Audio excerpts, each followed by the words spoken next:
मौज़म खान साहब, आपका माशाल्लाह हमारा पहला भी इंटरव्यू हुआ था और आपकी अचीवमेंट्स, आपका जो काम है इंटरनेशनली बड़ा ज़बरदस्त रहा। हम थोड़ा सा जानेंगे कि इस वक्त जो साइकिलिंग के फ़रोग़ है इसके लिए, चूँकि आप ख़ुद भी एक इंटरनेशनल साइकिलिस्ट रह चुके हैं और आपने बहुत ज़बरदस्त इस हवाले से मुख्तलिफ़ कॉम्पिटिशन में पार्टिसिपेट भी किया है, आपकी कॉन्ट्रीब्यूशन एज़ क्या आप समझते हैं कि मज़ीद बेहतर कैसे हो सकती है?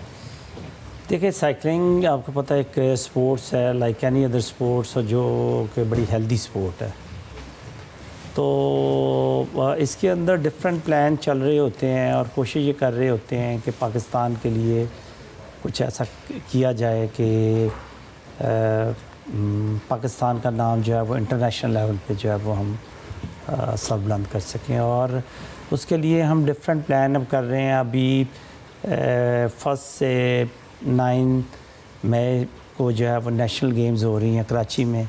ठीक है, जो जिसमें तमाम गेम जो है वो डिफरेंट, बॉक्सिंग है, जूडो है, साइकिलिंग है और तमाम डिफरेंट जो कैटेगरीज़ हैं वो उसके अंदर वो पार्टिसिपेट करेंगे। और खिलाड़ियों ने आजकल क्योंकि ऑब्वियसली ट्रेनिंग कैंप अब लग चुके हुए हैं, तो इस वक्त जो ट्रेनिंग है उसका अगर हम शेड्यूल उनको बताते हैं तो ऑब्वियसली रमज़ान के मुताबिक ही सारा सिचुएशन जो है वो तब्दील होती है। तो फिर ज़ाहिर है कि वो टाइम वही बचता है कि जब रात तरावियों के बाद जो है वो ट्रेनिंग करते हैं। कुछ लड़के होते हैं कि वो सहरी से पहले जो है घंटा, 1.5 घंटा, 2 घंटे अपनी ट्रेनिंग करके फिर आके जो है वो अपना रोज़ा को उसको शुरू करते हैं। तो इस तरह अपने आप को उन्होंने जो है वो ट्रेनिंग अपनी जारी सारी रखनी होती है। और आपके प्रोग्राम के तवज्जुह से मैं ये भी बताता चलूँ कि आने वाले कल में साउथ एशियन गेम्स आ रही हैं। अभी तक जो है वो साइकिलिंग को उसके अंदर डाला नहीं गया। जो कि मैं हुकूमत से भी और पाकिस्तान ओलंपिक से भी ये कहूँगा कि उसके अंदर साइकिलिंग को ज़रूर डालें।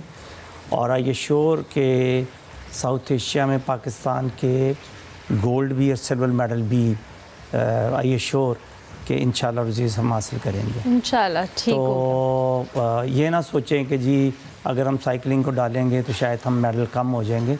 इंशाल्लाह जितनी हमने मेहनत की है रहेगी, कंपटीशन है। अच्छा मौज़म खान साहब, जब हम साइकिलिंग की बात कर रहे हैं, आप चूँकि ख़ुद भी एक प्रोफेशनल साइकिलिस्ट रहे हैं, विद टाइम लोगों में जो फिज़िकल हेल्थ है या फिटनेस है इसका कॉन्सेप्ट बड़ा भी है, लेकिन साइकिलिंग को लेकर लगता है कि स्पेसिफिकली लोग अब इसकी तरफ रुझान ज़्यादा हुआ है।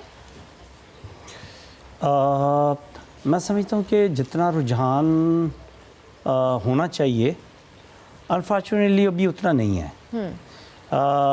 उसकी जो बेसिक रीज़न वो ये होती है कि हम खिलाड़ियों को और नए टैलेंट को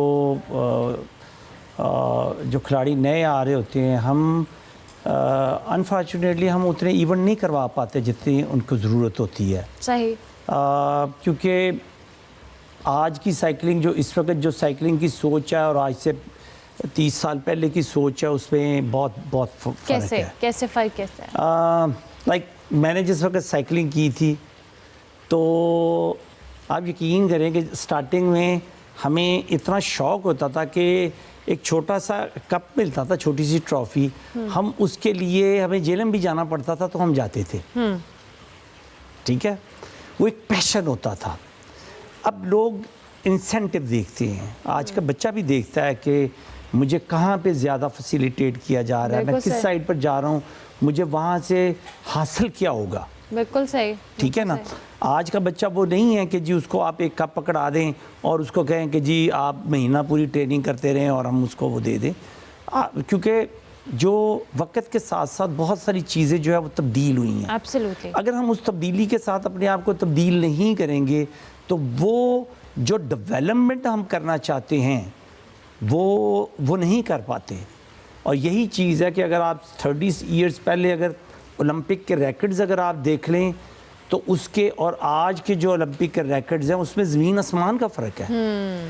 ठीक है, आज एक स्पोर्ट्स जो है वो बेसिकली एक पूरी साइंस है। बिल्कुल सही, एक खिलाड़ी के पीछे पहले एक खिलाड़ी खुद अपनी मदद आपके तहत वो काम कर रहा होता। बिल्कुल ठीक, इस वक्त जो है वो एक खिलाड़ी अगर तैयार कर रहे होते हैं तो उसके पीछे 5-5, 6-6 लोग जो है वो उसके साथ काम कर रहे होते हैं। उसका कोच काम कर रहा होता है, उसके साथ उसका फिजियो काम कर रहा होता है, तो उसका न्यूट्रिशनिस्ट उसको उसके लिए काम कर रहा होता है।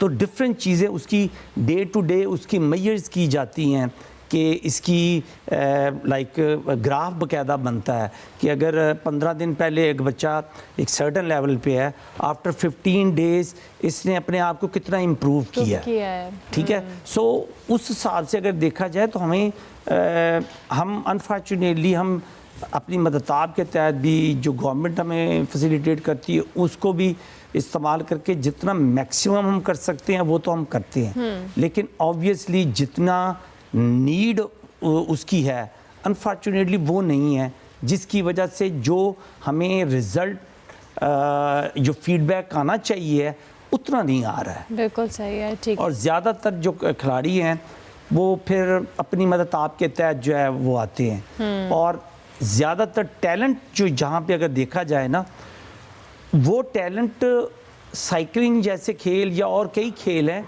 उनके अंदर टैलेंट है पर उनके पास रिसोर्स ही नहीं है। जब उनके पास रिसोर्स ही नहीं होंगे हम उनको वो रिसोर्स प्रोवाइड ही नहीं कर सकते। अनफॉर्चुनेटली बहुत सारा टैलेंट हमें जो है वो हम देख रहे होते हैं कि इसके अंदर बहुत पोटेंशियल है, टैलेंट है, लेकिन हम कई दफ़ा पे कोशिश करते हैं लेकिन एट टाइम सर्टेन जगह पे आके वो टैलेंट भी वो जो है वो गिव अप कर जाते हैं। जाहिर है एक हर एक की कंसिस्टेंसी की भी एक लिमिट होती है, बिल्कुल लिमिट होती है। और जाहिर है जब इंसेंटिव की बात वही है कि अगर किसी का ब्रेड एंड बटर एक चीज़ से जुड़ा हुआ है तो वो तो इंसेंटिव देखेगा, ये तो उसके साथ भी ज्यादा